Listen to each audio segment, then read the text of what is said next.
याद रखेंगे, जब एक कौम का आइन गया, इसका मतलब उसका कानून गया, इसका मतलब उसका इंसाफ का निजाम गया, इसका मतलब कि रूल ऑफ लॉ गया, और इसका सबसे बड़ा मतलब कि उस कौम की आजादी गई। वो कौम गुलाम बन गई।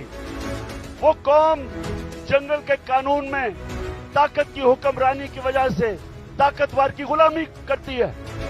तो ये हमारी ये सियासत नहीं हो रही। आजादी के लिए सियासत नहीं करता, आजादी के लिए जहाद होती है। ये हम जहाद लड़ रहे हैं। हम अपने मुल्क को आजाद करने के लिए, कानून की हुक्मरानी कायम करने के लिए हम सब जहाद लड़ रहे हैं। कि अल्लाह का कानून है कि जो ताकतवर है वो हमेशा ताकतवर नहीं रहता, और जो कमजोर है वो कमजोर भी हर वक्त ही रहता।